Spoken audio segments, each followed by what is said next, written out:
ரொம்ப டைம் ஆச்சு பார்த்துக்கோங்க. அந்த கடை ஓப்பனிங் இருந்துச்சு பாத்தீங்களா, இப்ப இன்னைக்கு ஓரளவு நல்ல வியாபாரம் போச்சு. சரியா, ஆன்லைன் வந்து வியாபாரத்தை பத்தி நான் இந்த மாதிரி தான் யோசிக்கணும். அதுக்கு முன்னாடி நம்ம ஆம்லேட் சொல்லுவோம். ஆன்லைன் ஆம்லேட் எப்படி மேட்ச்? எப்பா இப்ப கொஞ்சம் படைகள் வரும்.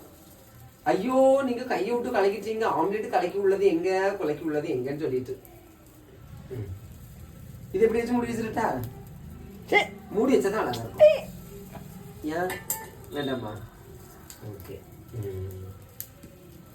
எப்படியோ ஆண்டவ புண்ணியத்துல இப்ப கொஞ்சம் பரவாயில்ல நிலைமை. வேற என்ன சொல்றது, எனக்கு ரொம்ப சந்தோஷமா இருக்கு. எனக்கு சொல்றதுக்கே வார்த்தைகளே வரல. ஸோ எனக்கு எவ்வளோ சப்போர்ட் பண்றீங்க, எவ்வளோ விஷ் பண்றீங்க. என்னதான் இருந்தாலும் நம்ம கூட பிறந்தவங்களா இருக்கட்டும், நம்ம கூட இருக்கவங்களே நம்மளுக்கு ஒரு விஷ் பண்றதை விடவும் முகமே தெரியாத யாரோ ஒருத்தங்க நம்மளுக்கு விஷ் பண்றது ரொம்ப பவர்ஃபுல்லா இருக்கும்.